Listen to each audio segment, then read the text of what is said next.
안녕하세요. 저는 서울에 살고 있는 주부입니다. 세상이 좁다 좁다 하지만 이렇게 좁을 수가 있나?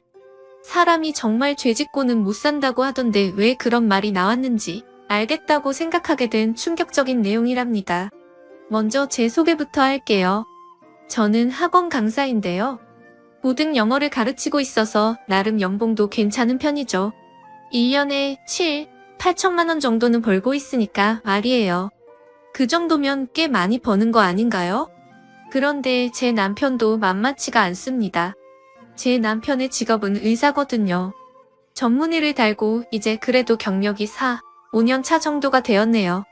사실 저희 둘만 놓고 보면 이렇게 사연을 보낼 정도로 그다지 특별한 이벤트가 없어요. 둘 다 자기 일에 빠져 사는 사람들이니까요. 저희는 부딪힐 일이 없어 크게 싸워본 적도 없고 거리도 비슷해서 생활비도 공평하게 거의 반반씩 내고 있답니다. 지금까지도 말이죠. 피차 바쁜 건 매한가지니까 집안일도 정확하게 나눠서 반반 많은 사람들이 제가 의사 남편을 얻었다고 하면 정말 좋을 것 같다. 풍요롭게 살 것이다. 오해를 많이들 했었는데요. 방금 말씀드렸다시피 이렇게 모든 걸 반반씩 내고 반반씩 하기 때문에 저희 집은 다른 집들과 크게 다를 바가 없었어요. 저도 나름 능력이 있어서 지금까지도 남편에게 뭘 기대하거나 얻은 적도 없고요. 물론 더 시간이 흐르고 남편의 경력이 쌓여서 저나 저희 어머니가 병원을 다닐 일이 생긴다면 모르겠지만요. 지금은 딱히 병원에 갈 일도 없거든요. 그런데 제가 의사 남편을 얻어서 아주 대단히 호강을 하는 줄 아는 사람이 한 사람 있었어요. 그 사람이 이 사연의 주인공이랍니다. 제 사연의 주인공은 바로 시어머니거든요. 저희 둘의 결혼 생활에는 시어머니라는 존재가 아주 큰 문제로 남아 있었죠. 시어머니는 처음 결혼을 준비하는 과정에서부터 저를 깔보고 무시했어요. 당시는 제가 강사가 된 지 얼마 안 되었을 때라 연봉도 적은 편이었고 또 저는 일찍부터 부모님이 이혼을 하셔서 어머니밖에 안 계시거든요. 시어머니는 평부모 가정의 연봉도 쥐꼬리만큼밖에 못 받는 애가 의사 집안에 가당키나 하냐며 저를 만나실 때마다 탐탁지 않다는 그 표정, 말투를 가감없이 드러내셨던 분이셨어요. 그래서 몇 번이나 결혼에 대해 진지하게 다시 생각해보고 연애까지만 하고 결혼을 안 할까도 생각했었지만 당시에는 남편이 너무 좋아서 그리고 시어머니가 그렇게까지 경우가 없는 사람인 줄도 몰라서 결혼을 약속했었는데 상견례 당일 저는 정말 처음으로 저보다 나이가 지긋하신 분을 때리고 싶다는 생각까지 했었다니까요. 저를 포함해 남편과 시아버님도 시어머니가 어떻게 또 분위기를 초칠지 걱정을 많이 하셨지만 본인들만 믿으라며 잡았던 상견례 당일이었습니다. 상견례가 화기애애한 분위기 속에서 마무리가 되어가고 있을 때였어요. 표정이 영 안 좋던 시어머니가 결국은 시아버님과 싸우더라도 자기 할 말은 해야겠다라는 생각을 하셨는지 결국 한마디를 하시더군요. 시아버님이 나섰지만 시어머니는 그만할 생각이 없어 보였습니다.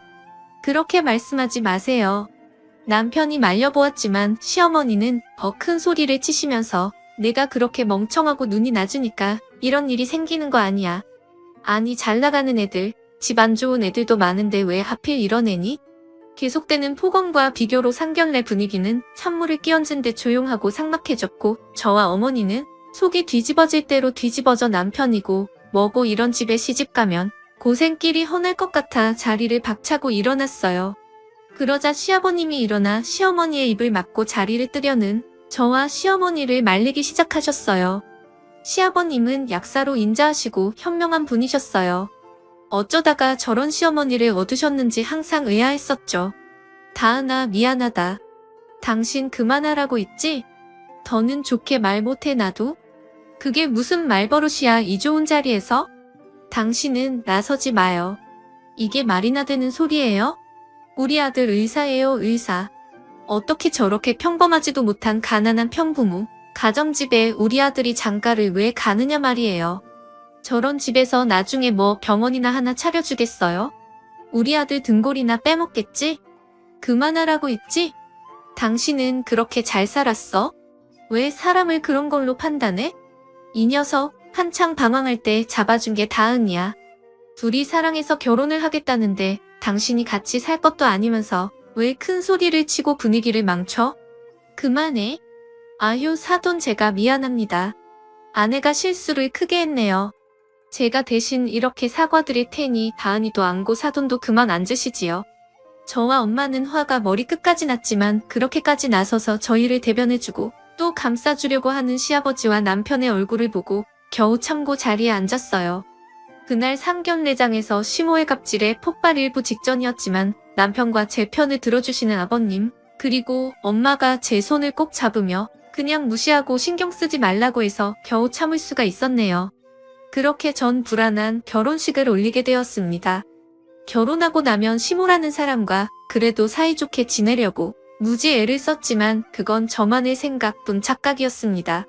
그때부터 본격적인 시모의 시월드가 시작되더라고요. 사람 성격 어디 안 가더군요. 결혼한 지 3개월이 지나가자 별것도 아닌 일로 저에게 전화를 해서 시비를 거는 게 하루의 낮 같아 보였습니다. 그동안 크고 작은 사건들 무시, 멸시, 폭언 등이 난무했지요. 그 정도는 애교였어요. 물론 제가 며느리라고 네 하고 당하고 있어 줄 만한 성격도 아니었지만요. 저희들의 대화는 이랬습니다. 얘, 결혼했으면 끝이니? 결혼을 했으면 종종 안부 전화도 하고 찾아뵙고 그래야지. 이래서 내가 교육 못 받은 애 형부모 가정집에서 자란 애들을 무시하고 싫어하는 거다. 의사 남편은 뭐 그냥 얻어가니? 다른 집에서는 며느리가 죄다 시어머니 데리고 백화점 가서 풀 세팅도 해주고 남편 기죽지 말라고 명품으로 둘러준다는데 너는 주제에 우리 집안 같은 엘리트 집안에 시집을 왔으면서 돈이 안 되면 몸으로라도 때우든가 시댁에 감사하다고 매일 큰절을 올려도 시원치 않을 판에 어디서 시어머니가 먼저 전화를 하게 하니? 어머님이 저에게 그런 식으로 말씀하지 않으셨으면 저도 안부 전화 자주 드렸을 겁니다. 전화하실 때는 제가 아무리 며느리여도 이런 식으로 통화하시는 건 예의가 아니라고 못 배우신 것 같아 보이는데 그럼 어머니도 편부모 가정집에서 나고 자란 자식인가 봐요? 이게 진짜 어디서 배운 말버릇이야? 아, 네 어머니한테 배웠나 보다. 그치? 딱 봐도 무식해 보이는 게 그 나이에 관리도 안 하고 손은 또 왜 그렇게 까슬거리고 두툼한지 막노동하는 노동자들 손 같더라니만 일만 하느라고 자식 교육을 똥으로 시켰나 보네. 꼭 어머니는 저에게 논리로 질 것 같으면 저희 어머니를 끌고 오시네요. 그러면 이길 것 같으세요? 어머니야말로 무식한 티 내지 마세요. 제가 한가한 사람이 아니라서 이런 개똥 같은 통화는 더 못하겠어요. 어머니 끊을게요. 심심하시면 산책이라도 하시고 그러세요. 너 끊기만 해? 너 어디야? 이게 아주 결혼했다고 배는 게 없나? 저도 처음부터 이러진 않았네요. 참아도 보고 울어도 보고 화도 내봤죠. 그렇지만 시어머니는 저 자세로 내내하고 알겠다고 하면 그 수위가 점점 더 높아져서 방향을 바꾼 것이었어요. 차라리 독한 나쁜 년 소리를 듣더라도 강하게 나가자. 그게 제가 2년 동안 시어머니에게 당하면서 생긴 스킬이었어요. 드라마를 하도 많이 보셔서 그런지 의사 아들을 둔 어머니는 다 그런 거라며 말끝마다 우리 의사 아들을 달고 살았답니다. 또 있어요. 자고로 의사 집안의 며느리는? 이라는 말까지도 어머니가 밀고 있는 유행어였죠. 어머니가 저희 어머니를 끌고 와 저를 도발하는 것도 처음에는 무시로 일관했어요. 그냥 내라고 해드리자고 했는데 그랬더니 그 수위가 점점 올라가 나중에는 저희 어머니를 어찌나 깎아내리고 깔보는지 더 이상은 못 참아주겠더라고요. 시어머니의 전화를 차단도 해봤습니다. 그랬더니 감히 시어머니의 전화를 받지 않는다며 문자가 수백 통이 와 있고 문자까지 차단하면 집으로 직접 찾아오기까지 해서 더 미칠 놀이였어요. 차라리 전화를 받아주는 게 낫지. 더 강경하게 나갈 수도 있지만 제가 근무하는 학원에까지 찾아올까봐 그럴 수도 없었고요. 그래서 저는 적게는 2주일에 1번 길게는 일주일에 2번 정도를 시어머니의 전화 그 개소리들을 들어줘야 했죠. 시어머니는 이상한 집착이 있었어요. 저를 어떻게든 굴복시키고 말 잘 듣는 며느리로 만들겠다는 그런 사명감이 있었다고 할까요? 의사 집안은 그런 거라면서요. 그런데 시어머니가 저를 굴복시키려고 작정을 하러 온 날 시어머니는 예상외의 변수에 제대로 당해완전히 망가지고 맙니다. 지금 생각해도 너무 우습고 신이 나서 통쾌할 지경이죠. 그날은 제가 몸이 너무 안 좋아서 학원도 쉬고 집에서 휴식을 취하고 있는 날이었어요. 하필이면 남편이 당직이라서 집에도 못 보는 날이었는데 어찌나 몸이 저리고 아픈지 죽을 것만 같더라고요. 저는 혼자 아무것도 먹지 못하고 집에서 마냥 누워만 있었어요. 저는 잔병이 없는 대신에 1년에 1번 정도 아플 때 아주 호되게 아픈 스타일이었는데 그날이 딱 그날이었던 것 같아요. 열은 39도까지 올라갔고 기운도 없어. 뭘 먹지도 못하니까 제가 아프면 얼마나 아픈지 아는 어머니가 저의 연락을 받고 와 계실 때였어요. 쿵쿵쿵 발소리가 들리고 바로 문이 열리는 소리가 들리는 거예요. 역시나 시어머니였어요. 어머니 이 시간에는 어쩐 일로 또 하니 사돈이 늦은 시간에 또 왜 내가 못 올 곳이라도 온 거니? 내 아들 집인데 못 올 게 뭐니? 그냥 오는 거지. 그리고 사돈이 계셨네요. 남편 안 온다고 신이 났나 보다. 너는 내 아들은 힘들게 일하고 있는데 혼자 편안하게 침대에 누워있는 꼴 봐라. 아 사돈 그런 게 아니라 애가 정말 많이 아파서 아프기는 무슨 저희 어머니는 싫어도 시어머니에게 예의를 갖추는데 시어머니는 일방적으로 자신이 뭐라도 되는 것 마냥 고개를 빳빳하게 들고 저희 어머니를 나무라듯 했어요. 저희 어머니가 나이도 1살 더 많은데 말이죠. 허영심이 가득한 시어머니와 달리 사치를 좋아하지 않아 편한 옷에 편한 가방을 들고 다니는 것뿐. 참고로 저희 신혼집은 시댁과 차로 40분 거리로 그렇게 가까운 거리에 있는 것도 아니었습니다. 그 거리를 툭 하면 택시를 타고 왔으니 저희 시어머니도 정말 대단하신 분이죠. 너는 시어머니가 왔는데 침대에 그렇게 앉아서 계속 그러고 있을 거야? 죄송해요 어머니 제가 오늘은 몸살이 너무 심해서 나 일찍 가라고 지금 연기하는 거냐 쇼하는 거냐 시어머니가 왔으면 차라도 내우고 편히 앉아서 쉬다 가시라고 자리라도 깔아주는 게 맞지 어디서 헛다다는 핑계를 대? 예휴? 저런 게 무슨 애들을 가르친다고 원 시어머니가 슬슬 또 저한테 시비를 걸 준비를 하자 어머니는 부탁하듯 말씀하셨어요. 사돈 오늘은 이 아이가 정말 몸이 많이 안 좋습니다. 예의가 아닌 줄은 알지만 오늘은 사돈께서도 더 계시는 게 안 좋을 것 같다 그러니까 날이 아니구나 하고 돌아가 주세요. 일도 겨우 쉬는 거라 내일이면 다시 출근을 해야 하는데 아직 얘 몸 상태가 많이 좋지 않습니다. 제발 부탁드려요. 그렇지만 저희 어머니의 저자세의 모습에 너무 기분이 업되신 시어머니는 어머니의 간곡한 부탁을 듣고는 더 신이 나서 떠들어대더군요. 그러게 얼마나 번다고 의사 남편 뒷바라지나 잘하고 집에서 집안일이나 잘하지 학교도 아니고 홀랑 학원 같은 데서 주제에 선생질한다고 그러고 있으니 저렇게 아픈 거예요. 그리고 사돈 명색의 의사 남편을 둔 집인데 꼬락서니가 그게 뭐예요?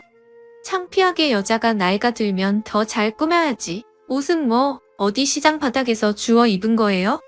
저는 아픈 와중에도 듣다 너무 화가 나서 벌떡 일어나 나갔습니다. 저봐 저렇게 일어날 수 있는데 침대에서 버티고 있었던 거지 내가 이럴 줄 알았어. 이러니까 제가 얘를 예뻐할 수가 없는 거에 따박따박 말 대답이나 할 줄 알지. 어른 공경이나 예의 범절은 어디 개밥으로 줬니? 저는 너무 화가 나서 온 몸이 저리는 와중에도 시어머니에게 나가라고 소리를 쳤고 시어머니는 싫다며 버티고 계시더군요. 제발 나가시라고요. 싫다고. 여기 내 아들 집이야. 그럼 내 집이나 다름없는데 내가 왜 나가?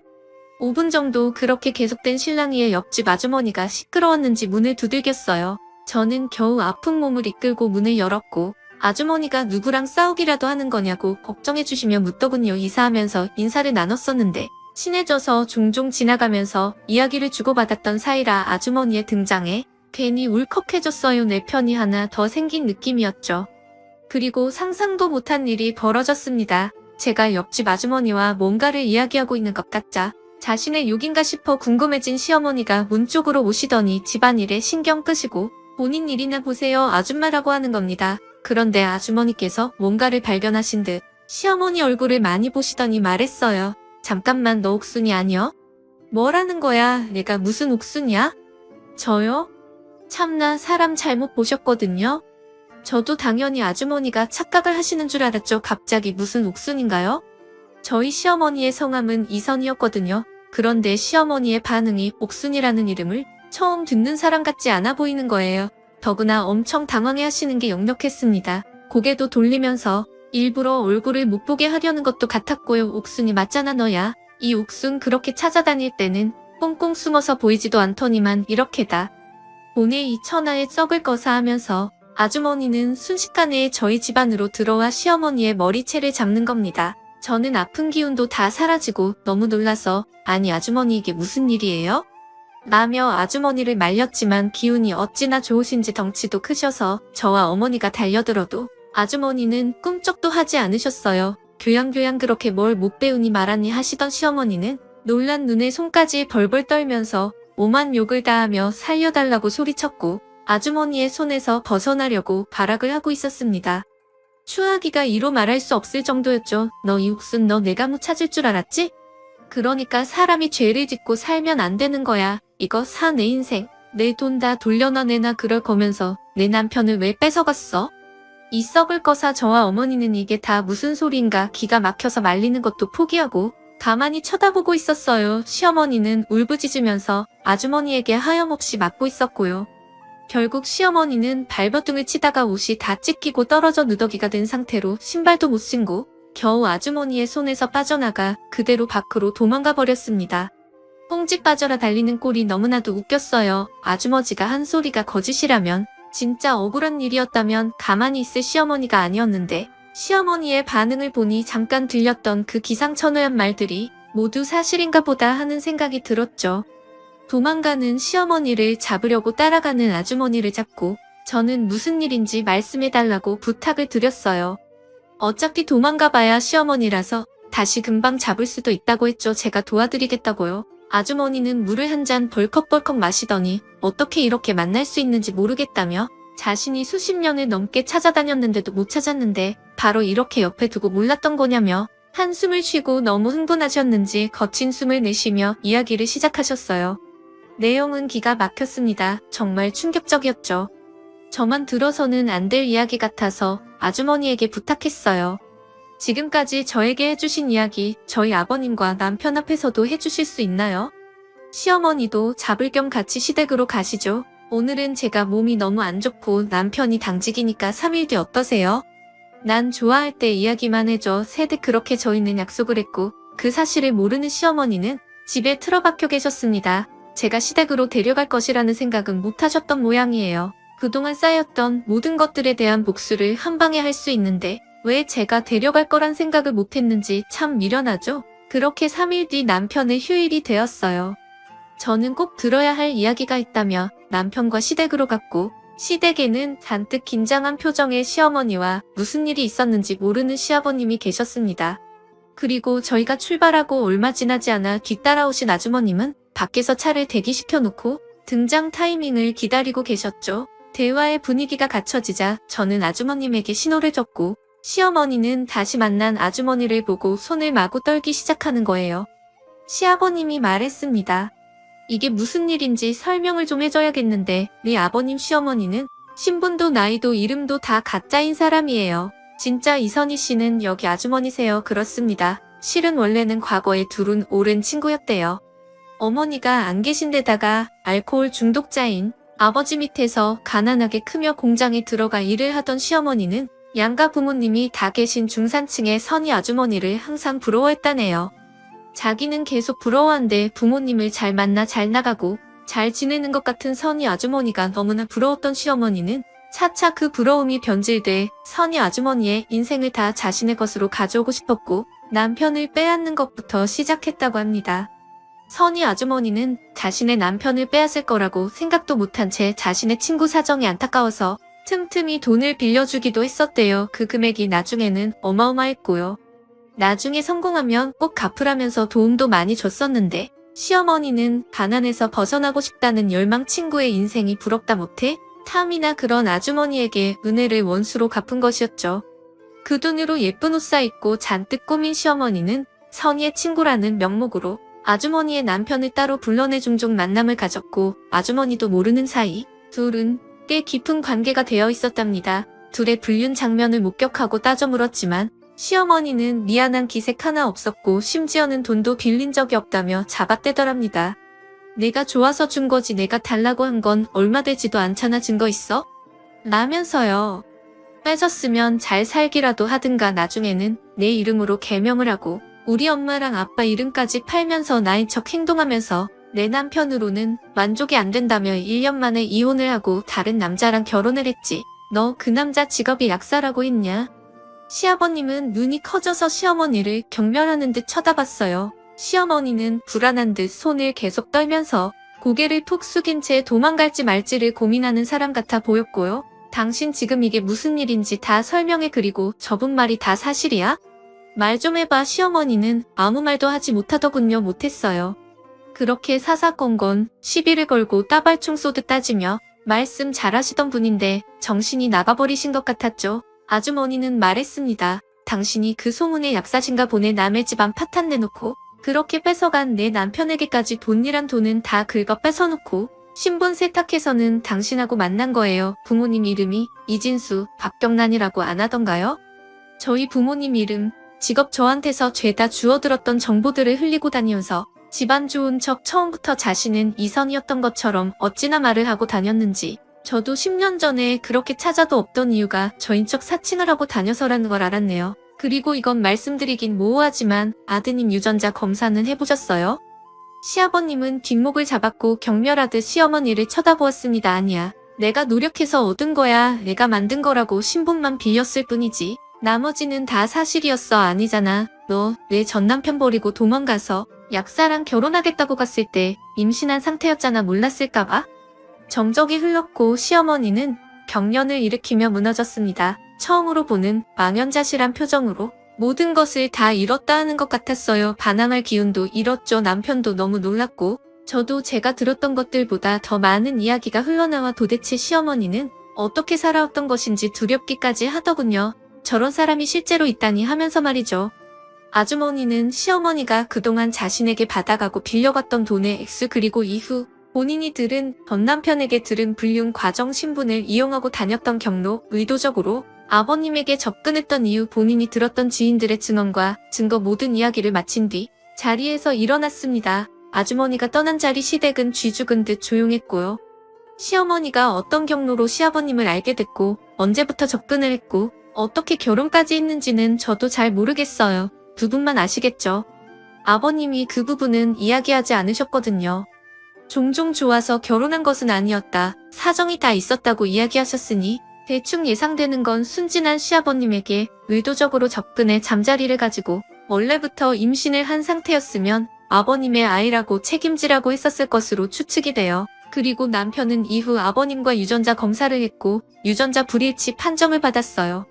시아버님은 거짓덩어리인 시어머니와 더는 살 수 없다며 이혼을 요구하셨고 사기 결혼이었기 때문에 시어머니는 빈털터리로 쫓겨나게 되었답니다. 그렇게 집안을 따지고 직업 따지고 신분 재산으로 사람을 나누더니 기본이 안 되고 못 베어먹은 사람은 결국 다 본인인 거잖아요.